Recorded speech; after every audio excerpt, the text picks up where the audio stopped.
So welcome everyone to Women Thriving and Working in the Built Arena. We are really delighted that you are here today with us and really appreciate the panelists that are part of this, the folks behind the scenes, the faculty members, the community members, and all the other stakeholders that are involved in putting together what looks like a simple webinar. My name is Alex Steele, and I am the program manager at South Seattle College for the Sustainable Building Science Technology program. That is quite a mouthful, so we refer to it as the SBST program. Be thrilled to answer questions about our program during the Q&A, but right now what I'll do is turn the talking stick over to Sheila, who will introduce the capstone, the panelists, and really the reason behind us wanting to sponsor this panel today. So take it away, Sheila. Thank you all for being here again tonight. Thanks, Alex. Good evening, and thank you for joining us for the Women Working and Thriving in the Built Environment. My name is Sheila Rowe, and I'll be your moderator tonight. Tonight, we'll be discussing women's experiences working in the built environment, our challenges, our successes, and how we can support each other moving forward. I would like to thank South Seattle College and the Sustainable Building Science Technology program for making this evening possible. Alex will be monitoring the Q&A in the chat. So if you have a question, please drop it in there and we will answer those questions after the panelists' presentations. So this panel is the final part of my capstone project. I don't come from the built environment. I've spent most of my career in healthcare and customer service, but I was drawn to the SBST program because I long to have a more direct ability to bring sustainable practices into our daily lives. Over the past 2 years, as I've gone through the SBST program, the experiences of women working in the built environment has been a recurring underlying topic. I heard stories from the wonderful women in my cohort and the cohorts on either side of me. I've heard stories that were from women that were featured in our Wednesday night speaker series. And it kind of made me wonder if we couldn't do things better. So I decided to do this capstone panel so that we could have a nice discussion around it and see if we can't come up with some things as a community. And as I researched my capstone, I found studies that spoke to the benefits of having a diverse workforce. These studies showed that the diversity supported innovation and had a positive effect on company culture. A diverse workforce makes it significantly more likely that a company will attract and retain a diverse client base. And most strikingly to me, diversity brings a considerable increase in sales revenues. It's arguably quite beneficial to companies, and yet you don't see it practiced. So I was wondering why that was, and it appears that the diversity, to have its maximum effect, it really needs to be spread across all aspects of the company. So for example, I looked at the construction industry, and what I found was that most women in the construction industry work in office positions instead of on-site positions. And they have little representation in the boardroom, and there are very few executives. And on the other end of the spectrum, in architecture, there was nearly half of the students, architecture students were women, but only a third of them were interns, and only a quarter of them were firm principals. So what would account for this fall off? Well, women really face several difficult objects when it comes to attaining jobs in non-traditional roles. There's an endemic pay gap. Women are at higher risk of injury because of poor fitting equipment. There is an unconscious and overt bias against women, and there are very few role models and mentors to help them surmount these hurdles. So I felt like it was really important for these issues to be discussed, and maybe we can find some solutions and start implementing them. So I'm really glad that you all joined us tonight. So maybe, hopefully, we can all learn something together and take it out into the world, into our workplaces, and start really making this better for everyone. I hope this is a step in the right direction for all of us. And with that, I would like to introduce our panelists. If I could have slide number 1, Alex. back one. There we go. Tonight, we are honored to have these 6 lovely women. I'm so happy that they all said yes to being on this panel.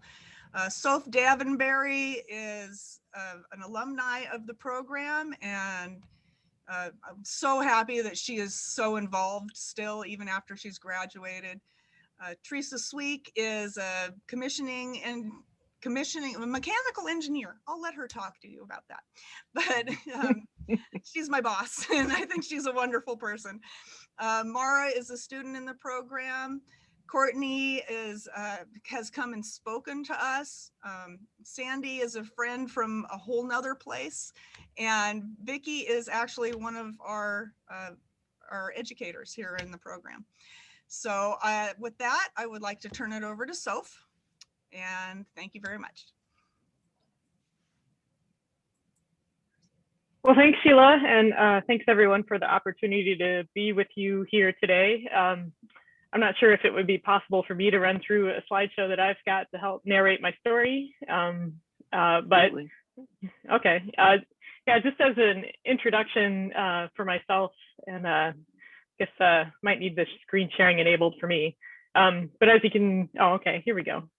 Maybe that'll come through. Not quite yet. Yes, as you might infer from my background, I'm a sheet metal worker. I've been a sheet metal worker for 25 years. So this year, that is a highlight of half my life. I've been in the sheet metal industry, although I certainly didn't come to it directly from my life path. My intent was to share a little bit about the narration on that, although I guess I'm still waiting on the screen share part. But one of my earliest recollections of getting to work in what you might call the built environment was oh great, now I have the slideshow. Sorry, just a moment while I grab that correct one. Okay, I think, are you all able to see my screen okay? Yes. Wonderful. Okay, sorry about that delay. So yeah, this is a little bit of my my bio, so I arrived into the building trades after I'd already gone through college the first time, and I was trying to get by on minimum wage work and not really sure what I was going to do, but I saw an ad in the newspaper, and the ad in the newspaper said women and minorities encouraged to apply. And I had had a little bit of experience volunteering with Habitat for Humanity. So I thought, I knew how to use a tape measure. I'd had a little bit of building experience. And I thought that with that little blurb in that ad that I might be wanted in that industry. And it turns out a lot of the time I was. There was certainly some questions about me showing up. Sometimes people learning that I had been to college already wanted to know if my participation was more of a research project than an actual career. But it's been a magnificent career for me over the past 25 years. And when I was in high school, they told us that we could anticipate a career change, not just a job change, but a career change of about 16 times over the course of my career. That's probably gone up for folks who are coming up now. But fortunately for me, I've been able to do all of those career changes within my same trade. And so let me see if I can. I just also like to share some pictures of me on the job. So this is the work I was doing, certainly when I was going through the program, going to school full-time and working full-time. This is me with all my gear doing test, adjust, and balance work. And then while I was attending the program, I had the opportunity to help start up a tab department at a large mechanical contractor. And then beyond that, I was recruited to join the National Energy Management Institute Committee. So this is now what my work year looks like more when I'm out in the field.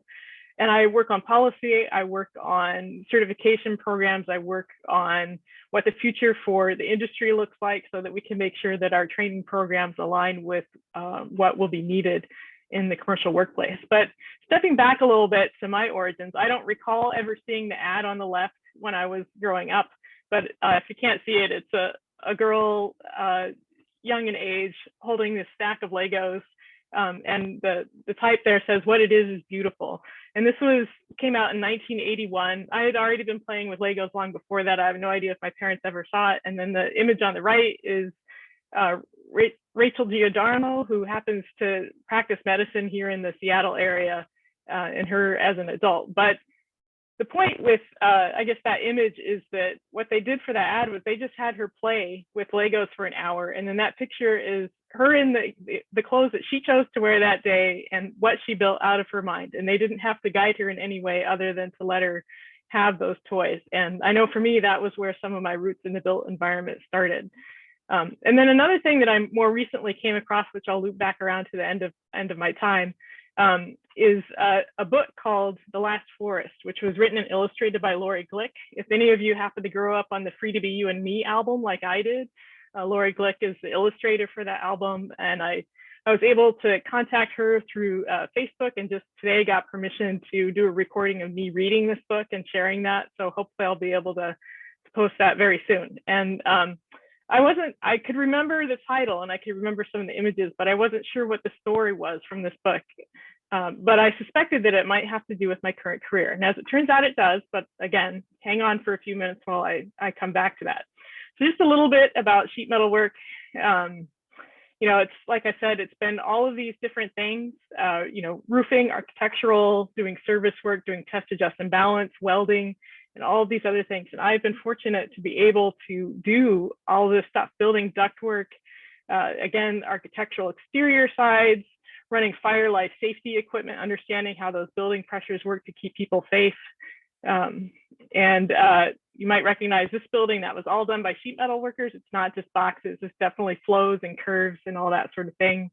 I love working at heights. One of my favorite days was 180 feet up in the air in the basket crane to put flashing on a furnace tower. And definitely welding. It's been very much an enlightening experience for me to be able to melt metal. And then, just learning some electrical pieces and all that sort of thing, how building control systems work, and running refrigerant lines. And then I'll stop share for a minute to talk about some of my experiences before I got into the trade. So I did have an opportunity to take shop class when I was in junior high. And unfortunately, the instructors thought that girls shouldn't be able to run equipment. And so my experience of shop class was, we had this little 3-inch by 3-inch wood block. And then the idea was to make a marble tic-tac-toe game out of it.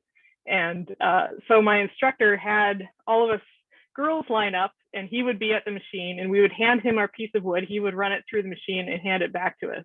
Meanwhile, the boys all got to run their own pieces through the equipment. So I decided to just switch over and do home ec. And I look back and I wonder, how sooner might I have arrived to my current trade if I hadn't have been diverted from being in shop class so much. Although in the 25 years that I've been doing sheet metal work, I've seen we've ripped out shop classes and instead put in computer labs. And I think that's a loss that we're all dealing with now, is a diversion from the hands-on trades work. But over the years, I've had a lot of mentors of all genders who've led the way for me. I was fortunate in that the first day that I was on a job site in my apprenticeship program, there was another woman with me. She didn't end up sticking with the trade, but she and I were both on the job site at the same time and learning together. And towards the end of my first apprenticeship, I had 2 journey women who were the leads for the shift that I was on at the mechanical shop that I was working on, graveyard shift. And that, I think, was very unusual, to be able to have my experience in the apprenticeship be bookended by women on both ends of that. And I've also had men along the way, and it's been super important for them to be willing to set aside whatever biases they may have had and take the time to show me the best way that they could find to hold the tools, and also be accepting when I found a different way that worked with my body mechanics better. There've been such a variety of experiences, I think, and then things that we don't think about. One of the highlights for me was, I was relatively new working in an area, and I showed up on a job site, and the foreman there had never had a woman on the job site before. And he went off about how important it was to not let me work alone, and to make sure somebody was always with me, to make sure I was doing okay.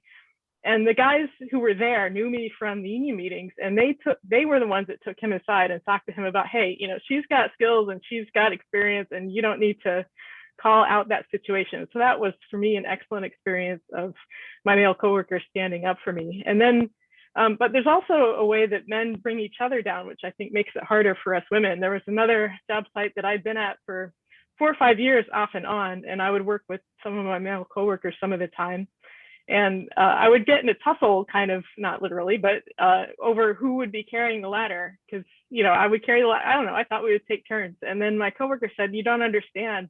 They give me a hard time if they see us walk by and you're carrying the ladder and I'm not. So it's that men being accepting of each other, letting women take the lead. I think that's another essential piece for our male accomplices. And I like to say accomplices instead of ally, because accomplices are in it with us. They're not just pushing by cheering us on, but they're in it with us. I love that. So I love that. I wish we could talk a lot longer. Yep, sorry. You have so much to tell. Stories. I'm sorry. Okay, thank you very much. That is going to be some topic of discussion later, I can tell. Thank you. Okay, next up is Theresa Sweek. And do we have her? Can you hear me? I can hear you. Do we have her slide? I don't have slides. No, your promo Oh, slide. the intro slide. The one I made for you. Okay, well, while that is coming up, hopefully it says something like, I operate a very small consulting firm called Sweek Consulting Engineers. I'm a mechanical engineer by training, just a bachelor's in science, and then with a professional engineering license on top of that. Let's see, I'm trying to process all of the stories that I just heard from Soph and build on those. The topic that I want to talk about in my few minutes is how to get started in a career in the built environment and kind of jump in and figure out how to train yourself or get sort of professional development. There aren't, I mean, SBST is one of the only programs in the country that actually trains people in the built environment. There aren't a lot, there was no training to learn how to be a commissioning agent, which is what I do. So I'm going to talk a little bit about how I ended up in that job. And then I have a couple of ideas for how other people can do similar things in your own profession or your own part of the built environment, or whatever you do. I guess there's a lot of educators here. So I would say when I first started, so as soon as I got out of college, I was very fortunate to get hired by someone I would consider an accomplice. Mr. Malcolm Lewis used to live in Los Angeles. You guys probably don't know him. He signed me up for the ASHRAE chapter. It was just one of the benefits of my first job. And he's like, you know, jumping in with both feet, you're part of this profession, you're part of this professional organization. Here is a membership to this organization. And I went to only one meeting because the ASHRAE folks in Orange County, California weren't exactly welcoming. I mean, they talked to me about pretty much why I was there. Like, who are you? Why are you there? You're a 22-year-old woman. Like, what's going on?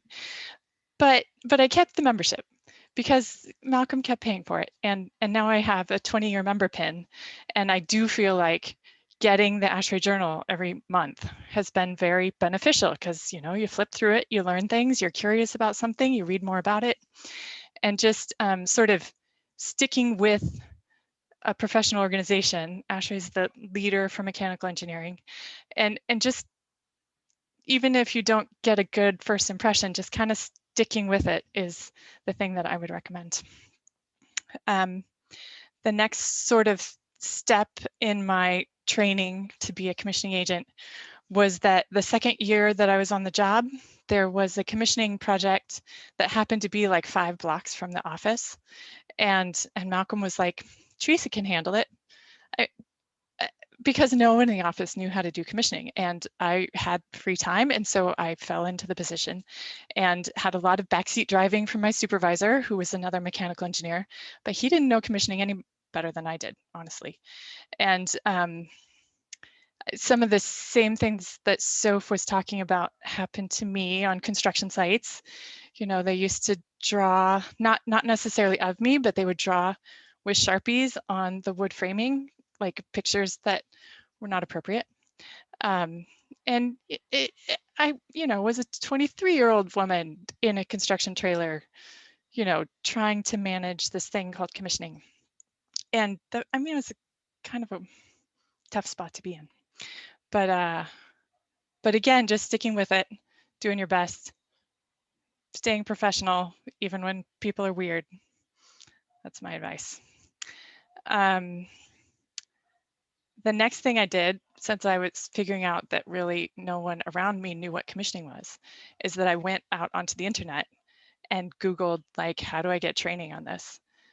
And found a 5-day full day sort of blitz workshop, and convinced Malcolm to pay for it, and sort of did the bootstrap thing. Like I was an eager student in this program and asking all this dumb questions, right? And trying to figure out exactly how to do the job, which was awesome.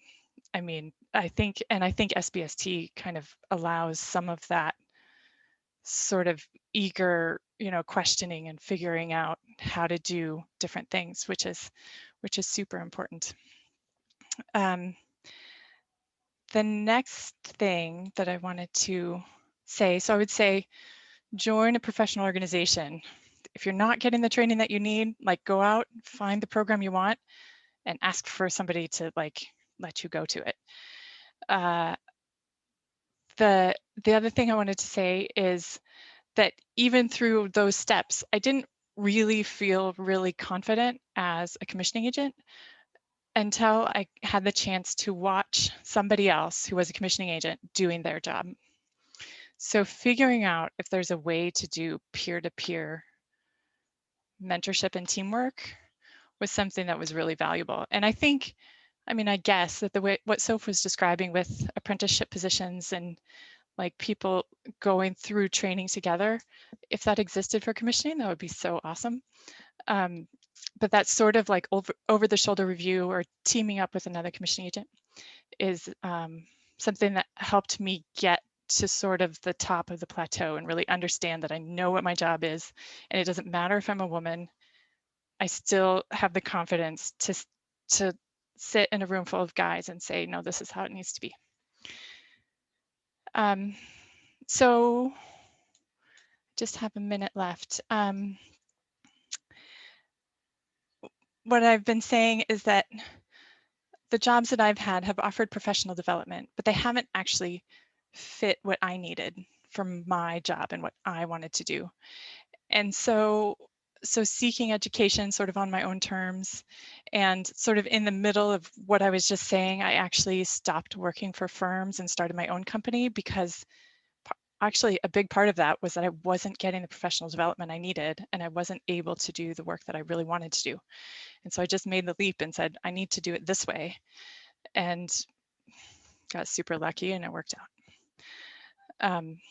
The other thing I would say, if you're not sure like exactly which way you're going, and you're not exactly sure what your passion is, that you should sign up for any mailing list that seems even remotely relevant. I have a list of five newsletters that I get right now that I'm excited about. I don't know, do I have time to read them, Sheila? Yeah, okay. So the mailing list, so I just sign up for all kinds of stuff. And then after a while, if I get an email, I'm like, oh wait, I don't want that one anymore, then I start unsubscribing. But the ones that I love, the first one is the Building Green Weekly Bulletin. I've been on that mailing list for many years. It is awesome.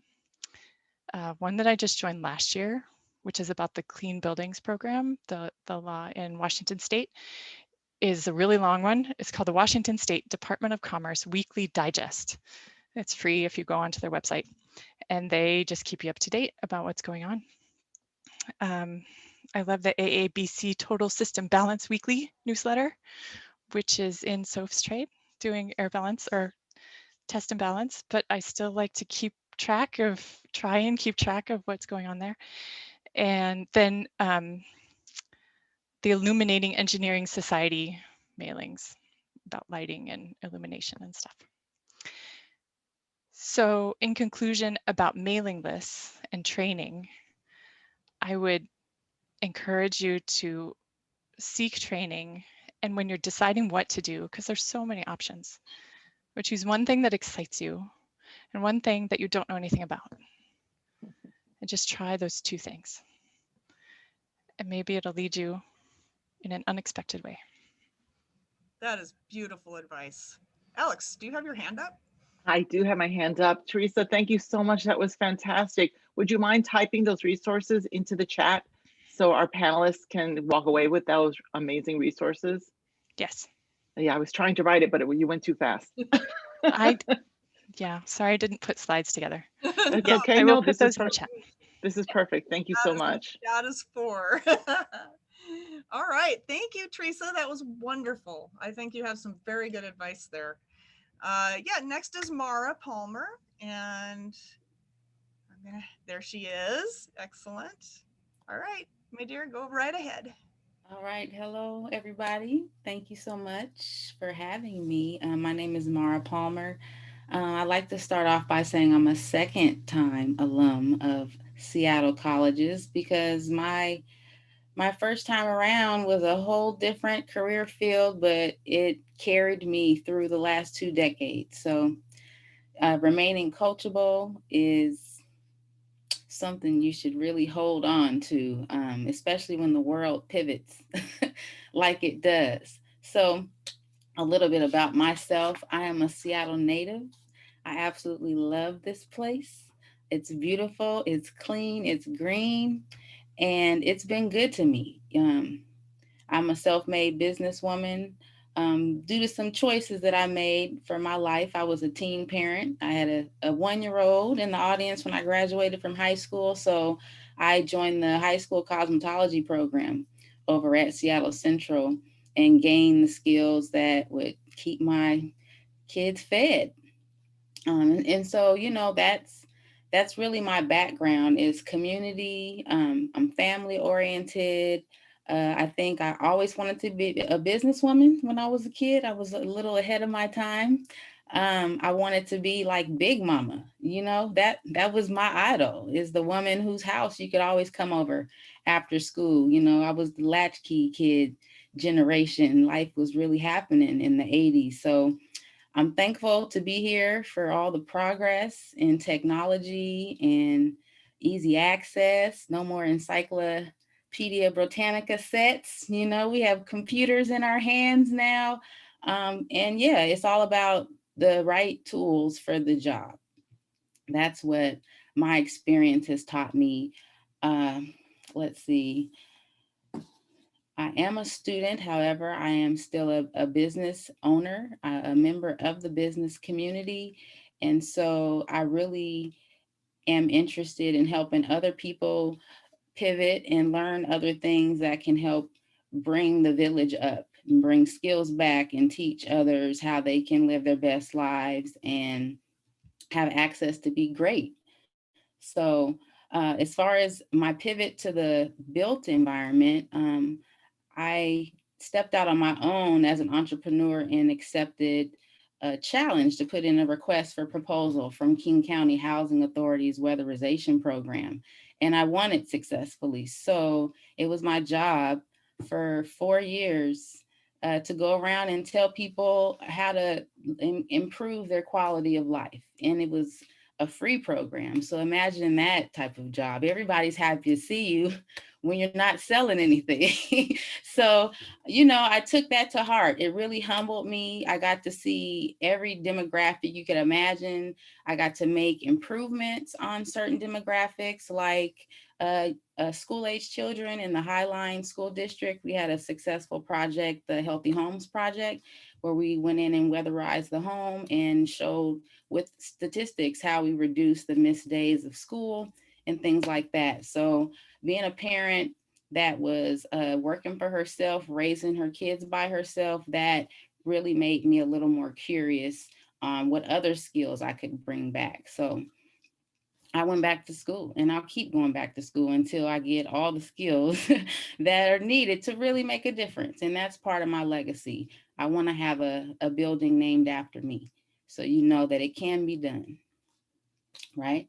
So My experience with King County Housing Authority, oh, hello, Jennifer. It really helped guide my path. So I learned what I could there and I moved on. And one of the things that I took away from that experience was the support was there. You know, I appreciated it. I definitely had mama bears in the office that looked out for me because I was a woman driving out into the field, and believe it, all of King County was my territory. So rides to Enumclaw or to the Tulalip Reservation to try and do research and outreach to certain populations that weren't being reached, that was a challenge for me. And so it motivated me to want to do more.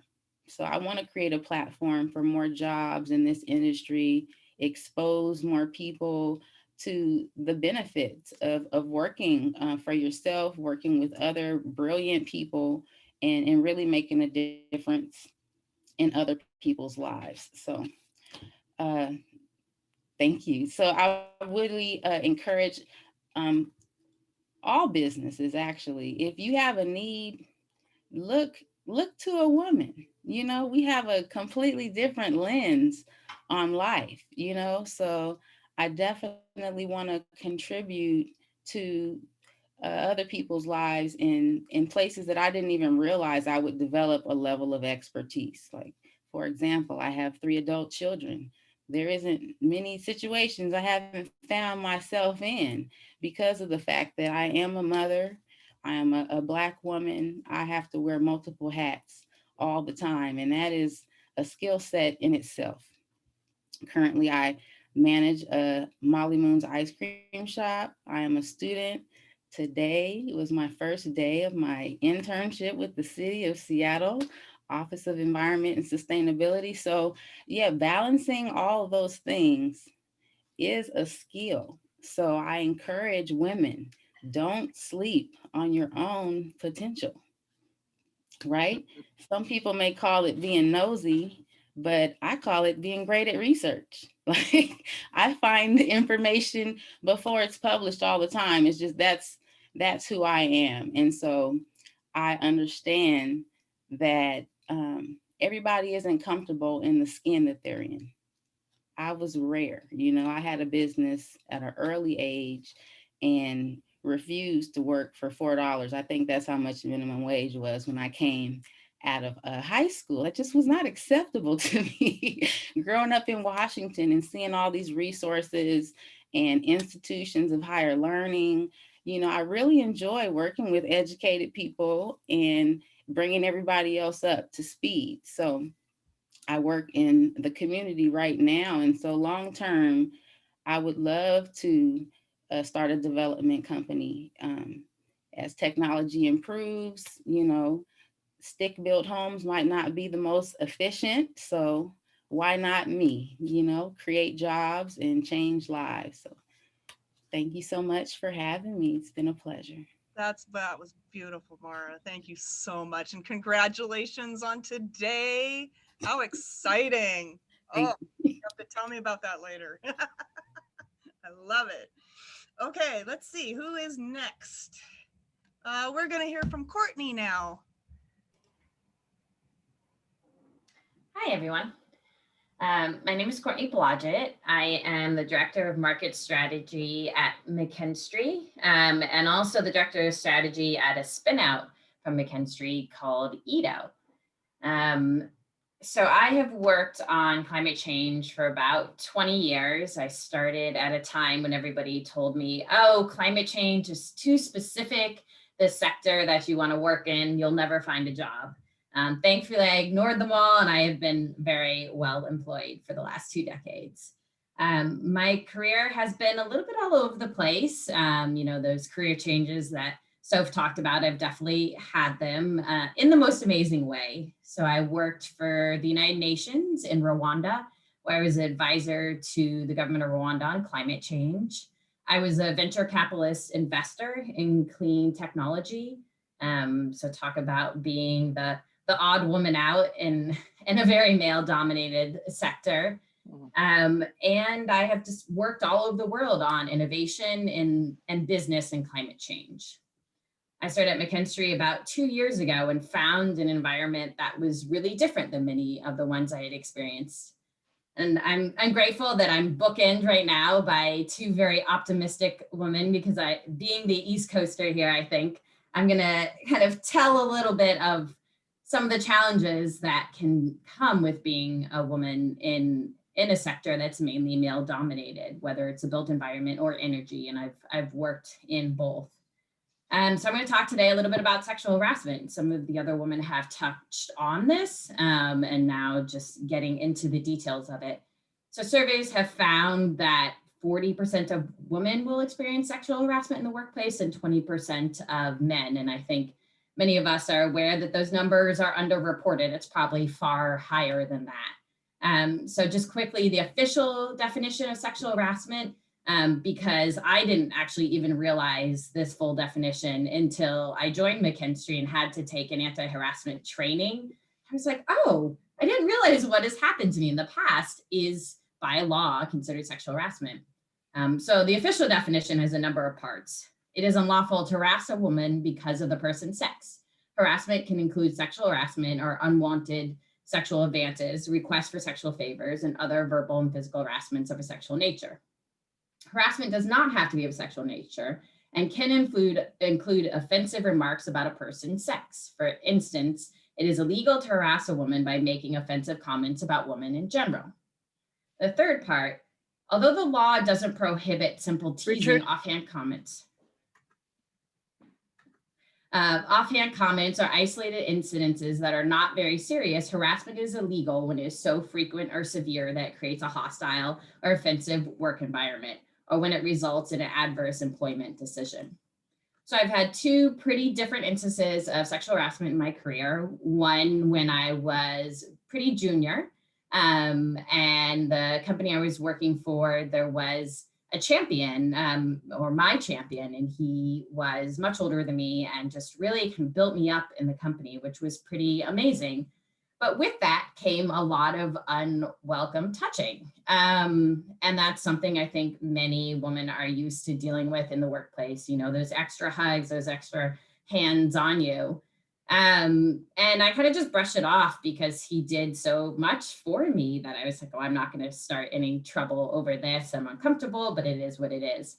And then I saw him doing it to other women. And I asked a couple of other women, are you uncomfortable here? And they said, yes, everybody who's around this guy, all women who are around this guy are uncomfortable because of his touching of us. And so I went to leadership over it, and it unfortunately was not dealt with very well.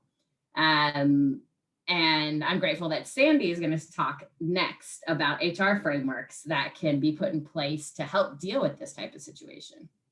The second time I dealt with sexual harassment was a pretty different time. I was much more senior, and there was no physical interaction involved. But this man chose to make very offensive comments towards our female customers, towards my female staff members, and to myself. The first day I met him, his opening remark to me was, well, oh, you're here, but you know, a woman can only get power if a man gives it to her. And that was my welcome to the company. And it was a little unpleasant. And that was very much the pathway that he took. And so I did everything right this time, or almost everything. I recorded it. I went to my manager, who was this amazing, strong woman. And then it finally all accumulated in a meeting with the CEO, my manager, and this guy. And over the course of the hour meeting, I told a friend about it later, and she was like, that was like misogyny bingo. Everything you can imagine being said that degrades women in terms of, you know, their intelligence, in terms of his being able to make sexual comments. He said it all. And it was, I just sat there and I didn't say anything. And it was like being punched in the stomach. But I was like, okay, there's no way that this will carry on after that. And a couple weeks later, I was laid off, and he stayed at the company for a couple more years. So, you know, didn't work out particularly well for me to do everything right. But would I change anything? No, I would still report, because if we don't speak up, this will continue to happen. So a couple of takeaways from my experiences with sexual harassment. One is recognizing that it's sexual harassment. The second time, I just didn't think it was considered sexual harassment. So I didn't think there was anything legally that could protect me. And now that I know the actual definition, I realize that I am protected under law. I would report it. You have a certain amount of time to report discrimination and harassment. And you need to report if there is a chance you would ever bring up a legal suit. And I also would understand that there are resources out there. leanin.org has some great resources on sexual harassment, and there are others that exist as well. And then finally, before joining a company, I would ask, what do you do to prevent this? How do you help women who are dealing with this type of situation? And what does your leadership think about that? And that's something I've really seen and appreciated since I've been at McKinstry. The leadership, there's none of the small comments that I'm used to hearing that some of the other women mentioned on this panel. It's not allowed. It is just not the company culture. And that is a really amazing thing to see. And that's something that we all need to be part of building. So thank you very much. Thank you, Courtney. I really appreciate you talking about all that. We're going to move to Sandy now, and she's going to take up the other side of that issue. Thanks, Sheila, and thanks, Courtney, for sharing. So my name is Sandy Suchang. I currently work at the International Living Future Institute, which is a think tank in the sustainability realm. My role is more focused on helping firms, engineer firms, architecture firms, sustainability consultants understand HR policies really well and how to better support their employees, to retain them, to make sure they're happy, to make sure they're treated fairly, so that the things that happen to Courtney are non-existent, or if they do occur, there's a process in place that keeps someone like Courtney safe and provides steps and consequences for people who are crossing the line. And a little bit about my background before I jump in, kind of how I do that with companies. In college, I studied city and regional planning. That was kind of my first exposure to the world of sustainability and equity. I had really great mentors. Most of them were male mentors, but I was interning at places like the Kirwan Institute for Race and Ethnicity. And then I was also working for people who cared about, culture and traveling.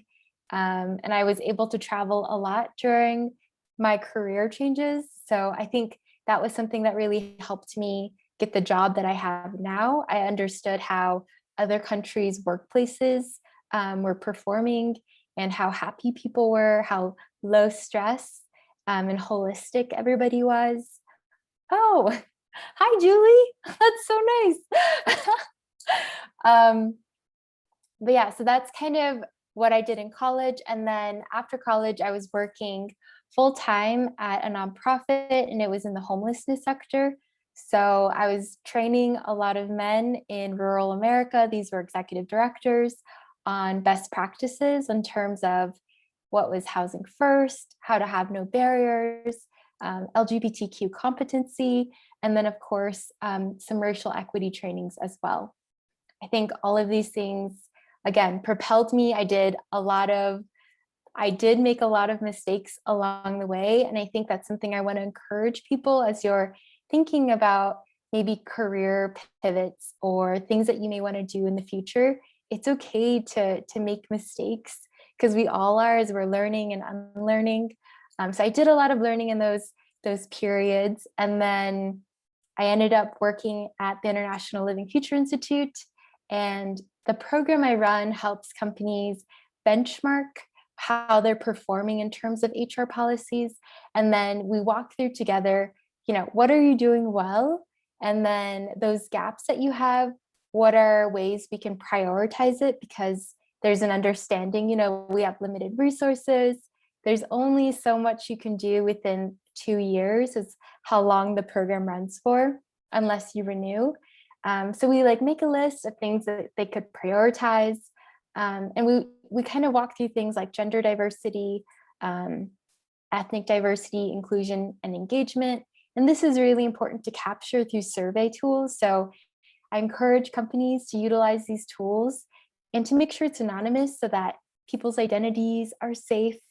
And then we look at equity, which is making sure there's full-time employment opportunity, what the pay scale equity looks like, especially gender pay scale equity. When I worked with a lot of architecture firms in particular and engineering firms, we realized women are not getting paid equally to their male counterparts, even though they have the same roles and responsibilities. The titles are just a little bit different.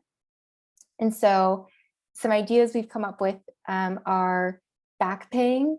That's one solution, just to make it right. And then also making sure people have salary transparency.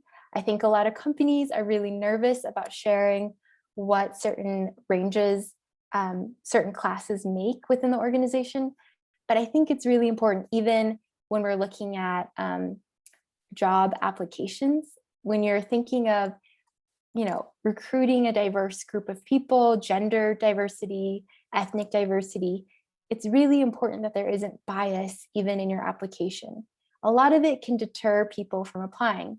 For example, if it says like strong, confident, powerful leader, that's like a very different vibe. Maybe it should be saying something that's more inclusive by just even saying, there is a little bit of self-doubt, that's okay, still apply. Like, we can train you on these things. And I think it's important to see that there are policies even that are transparent about paid maternity leave, just benefits for, accounting for things like the pandemic. And then even in your interview process, I think it's important to ask what training opportunities look like, kind of what are ways that the organization makes sure that women have flexible work arrangements. So those are a couple of things that I really want women in particular, and even gender non-conforming people, to ask in their jobs, and to not be afraid of it. There are a lot of women in the workplace that keep everything together, that are essentially the glue. They make sure all the meeting notes go out. They make sure everybody is on time. They make sure all the content is really rich and exciting. But then in the background, they're also raising a family, and they're not getting paid for all this additional labor at home. So I think when you're at a workplace, and if you're a male and you want to be an ally, it's really important to advocate for females in the workplace. If you feel like they're getting talked over, or men are re-explaining things to them, it's really important to just, step in. And I think that's powerful for women to see, because when you're the recipient of that, it's really hard to speak up. And the other thing is just for women, just don't resist, I guess, the push to diminish or compromise yourself to fit into your firm culture. Select a firm or a business that celebrates you and listens to you, because women have such unique insights. We have so many talents, and we're really good at multitasking. And we do belong in conversations about the built environment, because we can be catalysts of a more inclusive physical world. So just know that the future of inclusion does depend on not just women, but all of us getting on the same page, having a framework so that we can amplify our voices and not feel scared that we're jeopardizing our jobs, that we can trust in our own expertise and our own talents and not have self-doubt. I think there's a lot of times people try to shame you, but don't let that get to you. Instead, when you go above that, you can build a safe and healthy space for everyone to excel, especially people who don't fit into the mold of what a leader looks like. And I think that's good. I think women are so compassionate and understanding. And I think that could inspire so many people within our organizations as well to follow that and to say, wow, this is what a leader really looks like. So that's all I have to share. I'll hand it over to the wonderful Vicky. Thank you, Sandy. I really appreciate it. Okay, Alex, are you able to run Vicky's slides?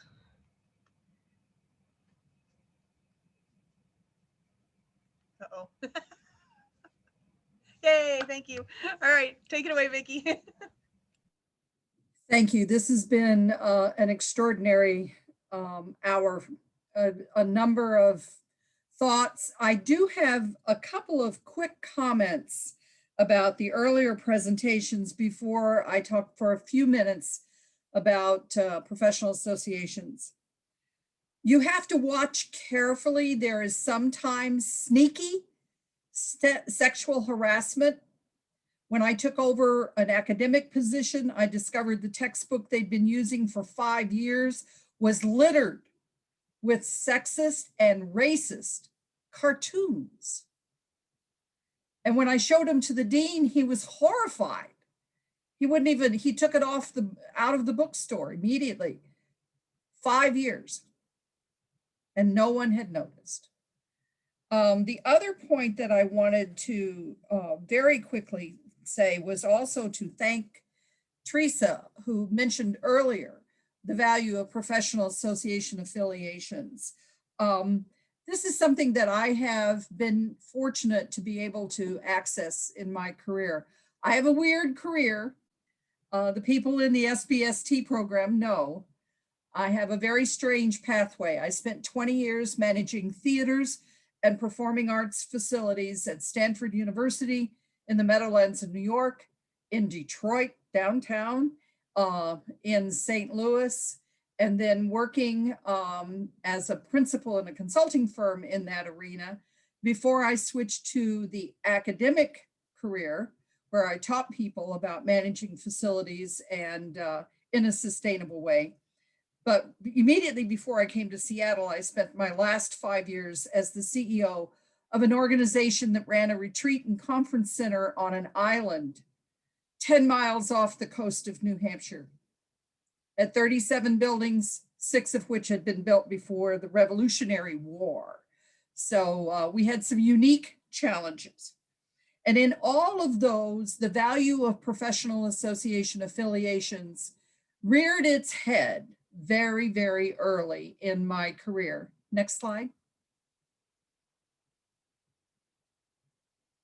For example, Wentworth Institute of Technology, I was invited to serve as the department head of design and facilities there, primarily on the recommendation of a female colleague that I had met at an International Facility Management Association conference and had stayed in touch with her. And Sheila was the director of facilities and operations for the Kennedy School of Government at Harvard. And needless to say, that carried some weight, but she saw this position, told me about it, and served as one of my references. I don't know how many of you have had a chance to go to Australia, but it's a really seriously cool place. And as part of my contacts that I made over the years in my professional associations, I was invited to present 5 different times in Australia. And let me tell you, getting somebody to pay the airfare down there so that you can go and then meet the koalas is really, really fun. And then last but not least, of course, is South Seattle College. I semi-retired out here to help with family in 2012. And Annette Bales, who was the president of the Seattle IFMA chapter at the time, she said, you know, South Seattle College is starting this program in sustainability and building science technology, and you should go talk to Holly Moore, who was the dean at the time.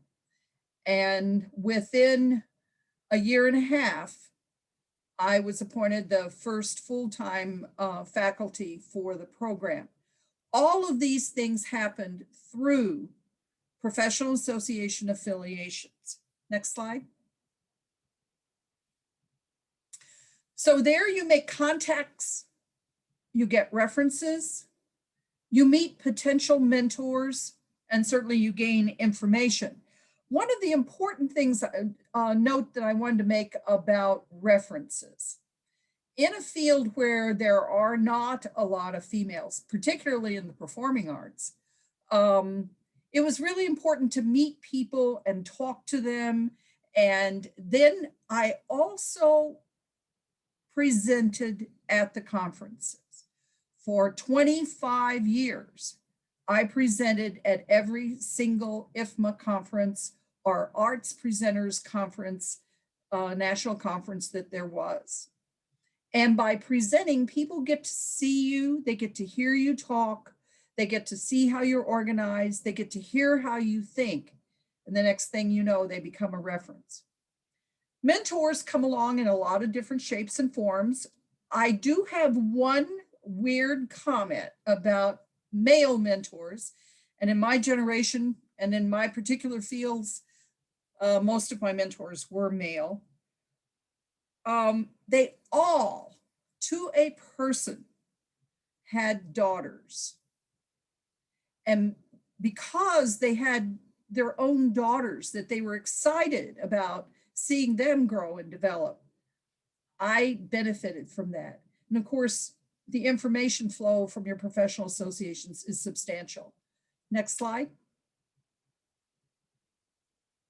So here are just three that I'm involved with a lot in the Puget Sound. IFMA, of course, and BOMA, and Cornet Global, which is really about international real estate. BOMA is the Building Owners and Managers Association. It's about half owners as well as managers. Cornet is really about real estate, but as we all know, facility managers cover a lot of ground. And this information will be in the recording. And it's important to understand that, you know, getting involved in these chapters, helping, serving on committees, helping with their activities, again, gives you context. And there are others that are even more specific. The National Association of Women in Construction has a Pacific Northwest chapter. ASHRAE, which is a more technically oriented organization, which I carry a membership in as well, and the Association of Energy Engineers. So these are all opportunities, and they are looking for memberships. And as our students have discovered, there's also student memberships in all of these organizations that you can join. Next slide. So really, this is the final comment that I have for you. The ultimate value of professional memberships is up to the individual. Do you take maximum advantage of the networking, education programs, and information available? I discovered that 1 hour a week can be enough to keep your contacts alive for the day that you need them. Thank you. Thank you, Vicki. That was wonderful. Really appreciate all that information you had. And Vicki has some wonderful stories. Maybe one of these days we'll hear them all. Yes, Alex. Sheila, before we wrap up, Vicki, I'm thinking we should probably introduce Steve Abercrombie, our faculty member, who is one of the best accomplices and best allies that this woman could ever ask for. And maybe you feel, and Sheila feels, and Mara as well, quite the same. Absolutely. So Steve, can we get you to unmute? I don't know if we can get you to actually show on camera.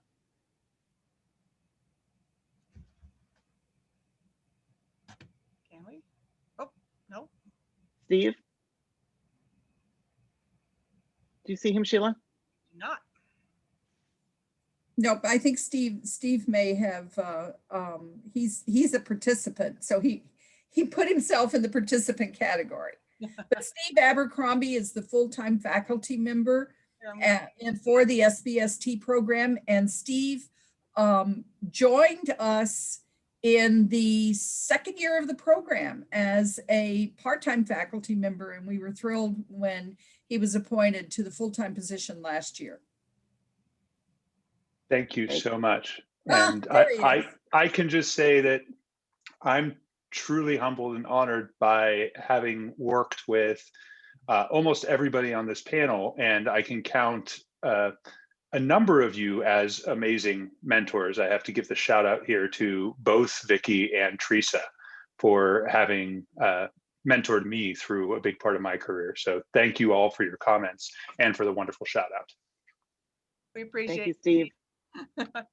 And that just goes to show that having having men support us is so important and definitely can be done. We really appreciate all of our allies and partners in crime, as it were.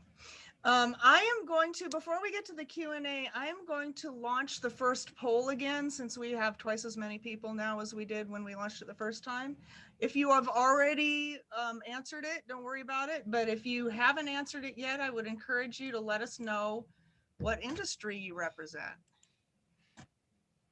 Let's see. Last time I did this, education won out. It was under other because we didn't know to put it on, but next time we certainly will. And in the meantime, we do have some questions. So let's see. I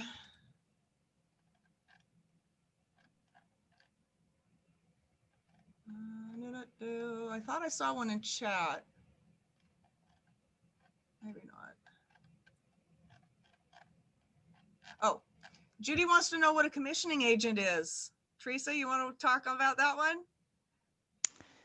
I think the quick version is that buildings are complicated, and the commissioning agent tries to understand the technical requirements that the owner has. That's often engineering requirements, but it doesn't have to be. And they follow the construction process from design through construction, through turnover, through the beginning of operation to verify and confirm that the owner's project requirements are met. A lot of the work I do enforces energy code. So making sure that we're actually getting efficient buildings and we're not getting efficient equipment that is operated poorly is like, 60% of my job. I'd also add to that the commissioning agent's interface with the facility manager and the facility professional who ultimately ends up being in charge of managing the building is critical. It's really critical to and a great relationship.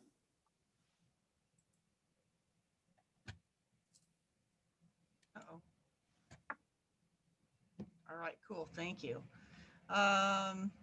And Sarah wants to know if there are any recommendations for how to push an employer into salary transparency. Sure, I can help answer that one. Yeah. I would say it would be important to stress to the employer when there's secrecy around salaries, there's a lot of distrust within the organization or a lot of mental energy spent trying to figure out if people are getting paid fairly, if their performance was too subjective. Maybe that's why they didn't get the bonus. I think it's just helpful. There are a lot of platforms now where employees can post salaries, like Glassdoor is an example. So I would just stress, like, this is one way an employer can have control and a say in like what is being shared publicly. And there are many ways to even go about sharing like salaries. You can do pay ranges, you can do percentages. You don't have to do the exact person and then the exact pay. I think it's important to stress that, the person's name doesn't have to be disclosed necessarily, but it's important that the role and then the levels of experience is why that person, not the exact person, but why that role exactly is this grade of pay.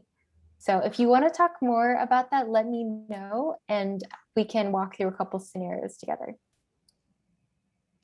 And if I could chime in just on that briefly, that working under a union contract certainly establishes a minimum rate for people working on a job, but the inequities can still show up through the hours that we work or having overtime opportunities or the job assignments that we get.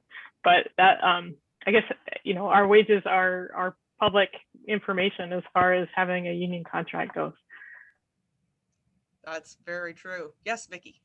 And if you're in the public sector, like all of our salaries and everything, like for the entire Seattle College's public sector, your salaries are all public.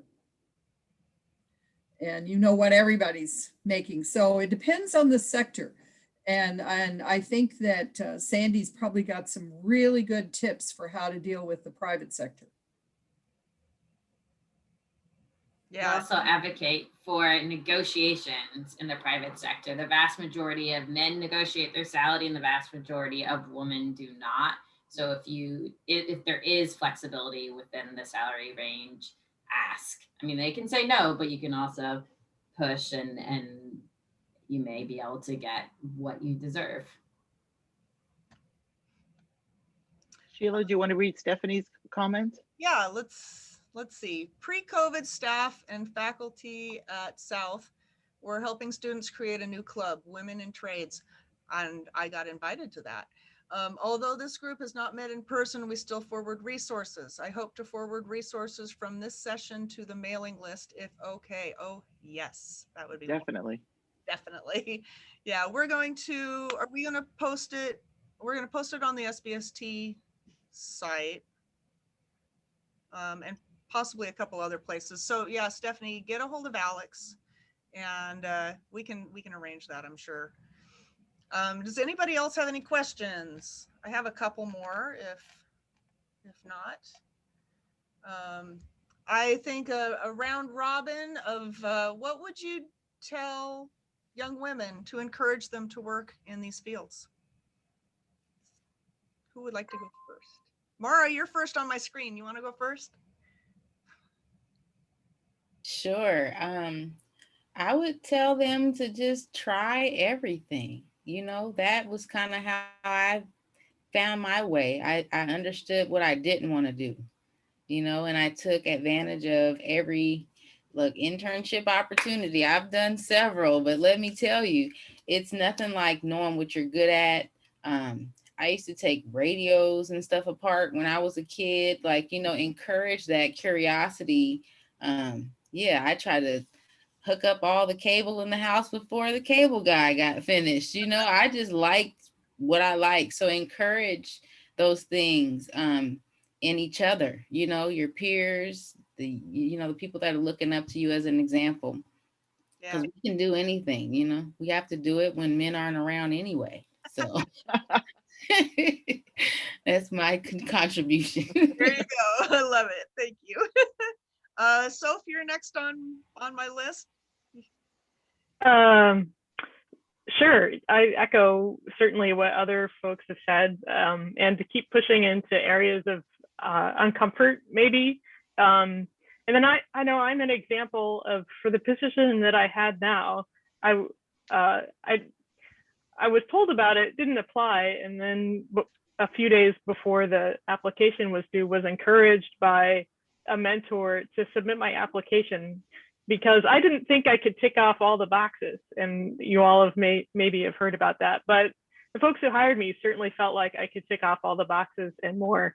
And then one more thing is to find whatever might help you with little reminders. And if it's okay for me to share one more image just real quickly, this is what I see on my laptop every day now. And I put this in because often I feel like I may not have everything that I need to, even at the top level of position that I have.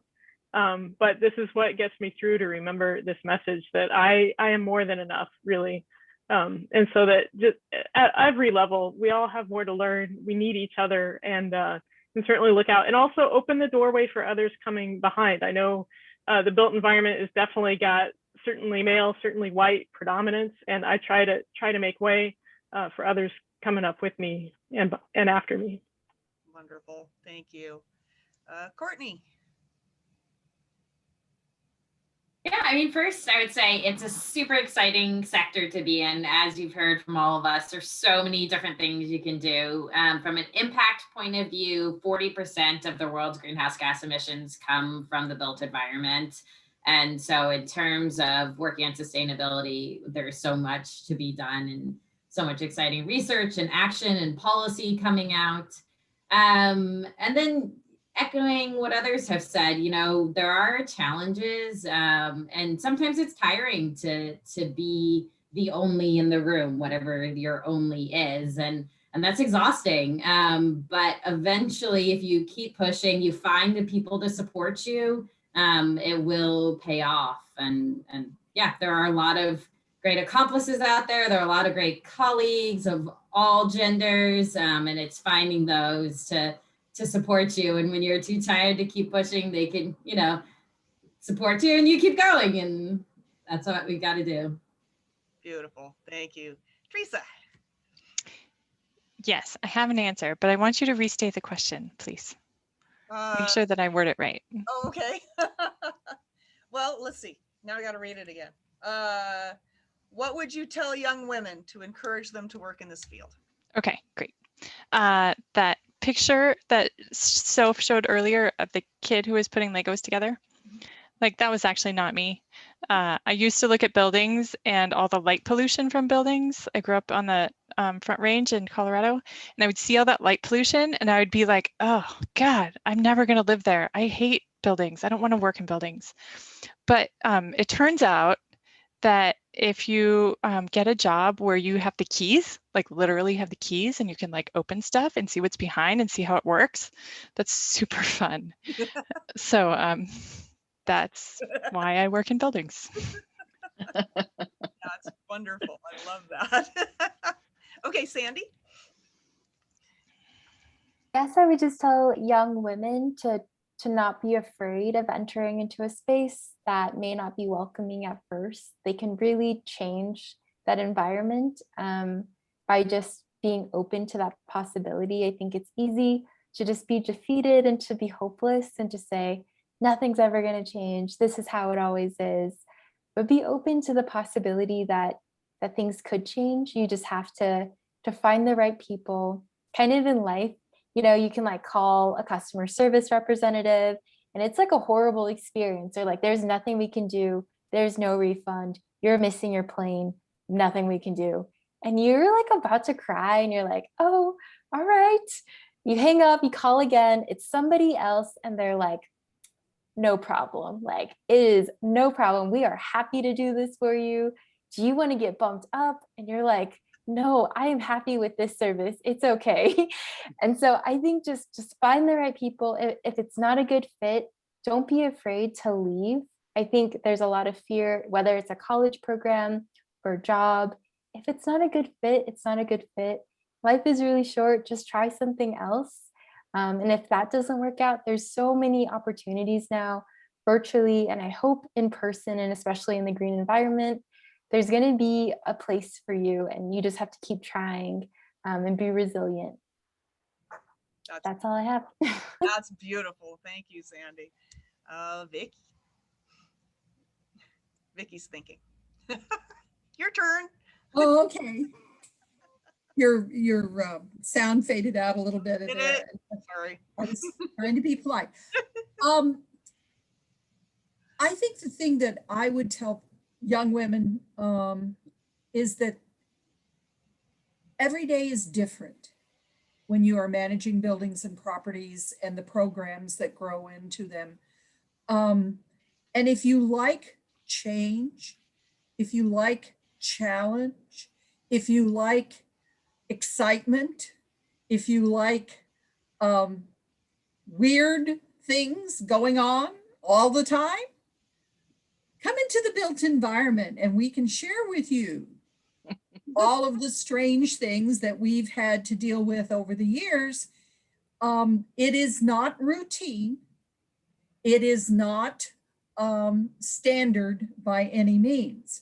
When I think of the women that I know in the Seattle area, I think Theresa Rogers is on in the participant crowd tonight, and Theresa, who has worked for Amazon, who's working for Facebook. We had a member of our TAB, our technical advisory board, who was director of facilities, you know, for CenturyLink Field, for a football stadium. Woohoo!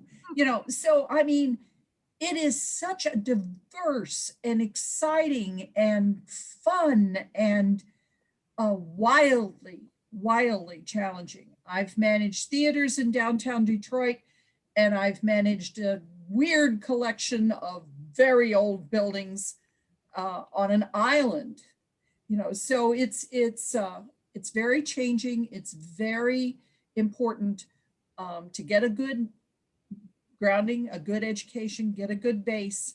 The other thing I do want to mention is that almost every woman I know in this business is happy to be shadowed for a day. So if you want to come and spend a day with me, or you want to come and spend a day with Sandy, or a day with Theresa, or a day with Sheila, I mean, if you want to spend a day with any of us, with Courtney, with any of us, and see what it is that we do. Once I'm vaccinated, but once we're all, once all of the restrictions are lifted, that's a great way to get a sense of what the field is like. Truly beautiful. Thank you. Alex, did you want to put in on that? Yes, we have a few minutes, but I'd love to comment on a couple of things. Sandy talked about not being afraid to leave a culture that's not a good fit for you, that doesn't celebrate who you are and what you bring to the table.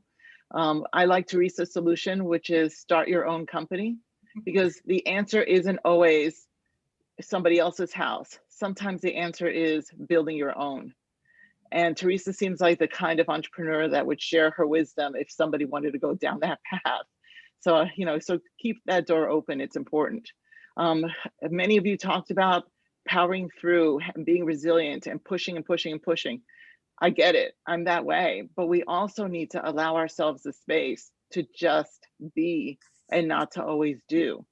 And since we are our own worst enemies when it comes to obeying the stop sign, metaphorically, of course, we need to be there for each other, not just to lift each other up, but actually to tell each other when we need to stop and allow ourselves that celebration of ourselves.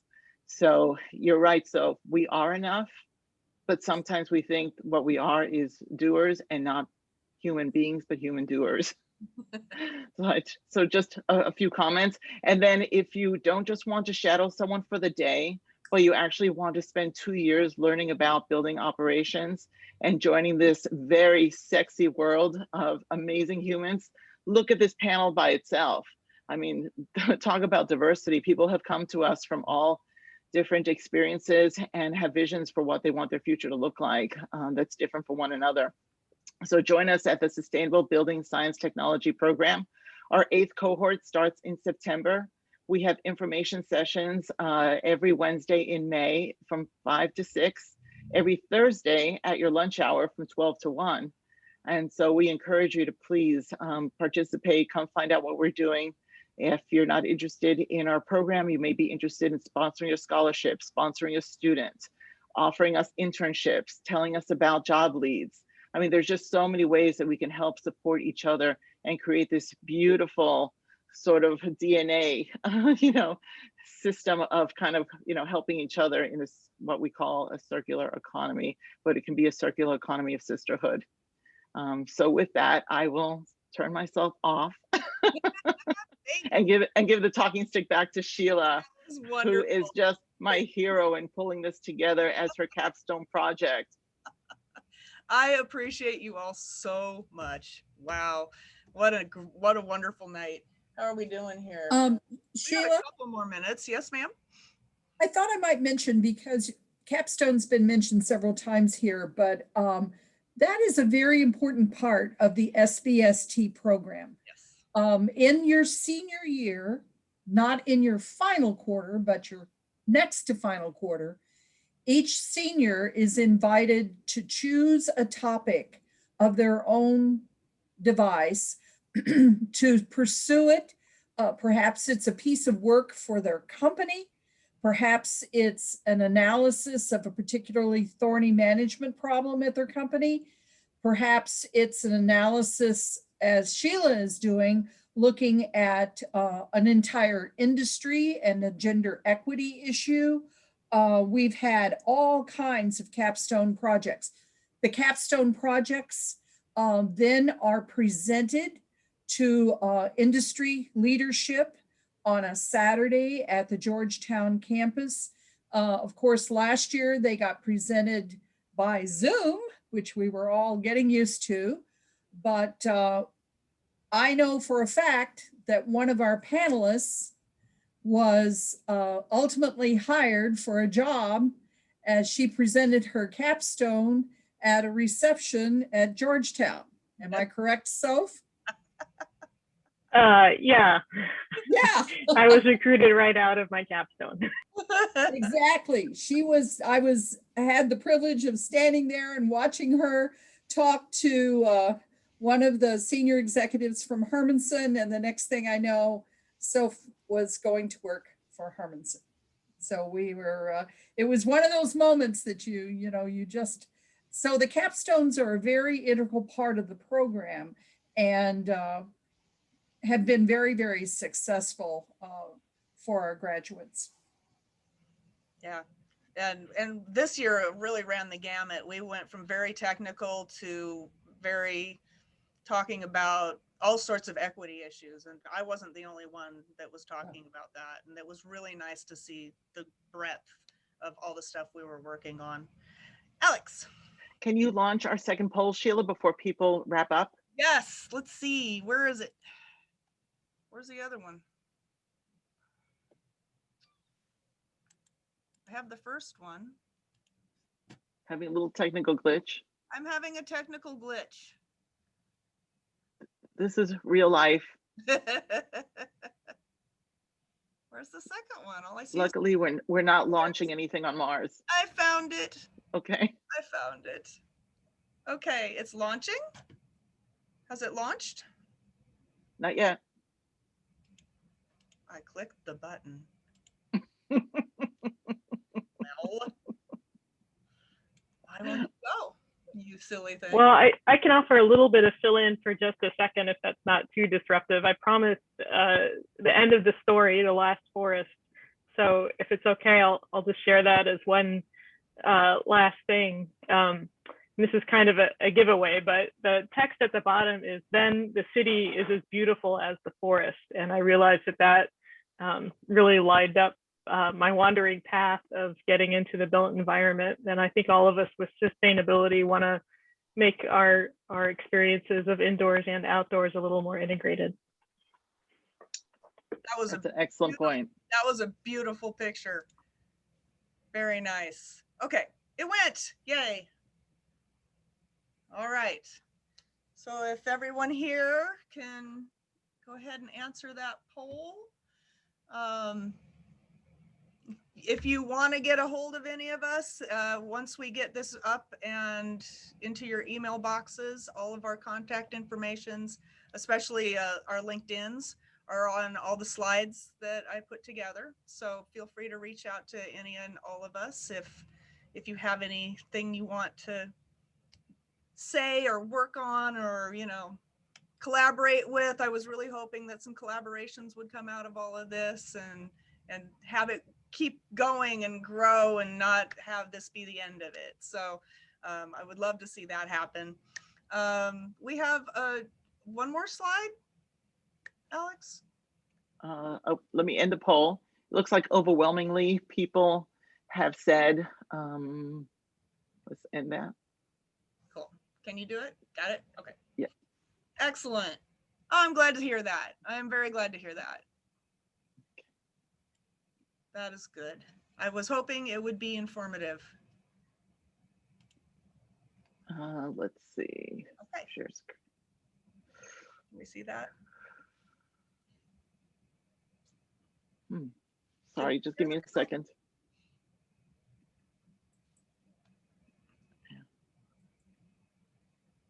Can everyone see that? The thank you slide? We see your whole desktop. You see my whole desktop? Well, it's not just the one. Okay, that's okay. Let's just see my desktop. All right. Well, I want to thank everybody. I want to thank all the panelists for your time, and it was so meaningful to me that you all agreed to come together and do this, and I really appreciate you all so much. I really want to thank the Alex, because she is the best. Huge mentor. I love you. Thank you. sincere appreciation to South Seattle College and the SBST program for providing me the space and the ability to do all of this. I couldn't have done it without y'all. And thank you, audience, for coming and enjoying and asking your questions. And hopefully you'll take something away and be able to make this world a bigger and better place. Go out and encourage some women to get into the built environment and give them your support and be accomplices. We'll all be accomplices together. I'm taking that with me, Soph. I love that. All right. Thank you very much. And everybody have a wonderful evening. Thank you. Thank you, everybody. Good night. Thank you, everyone.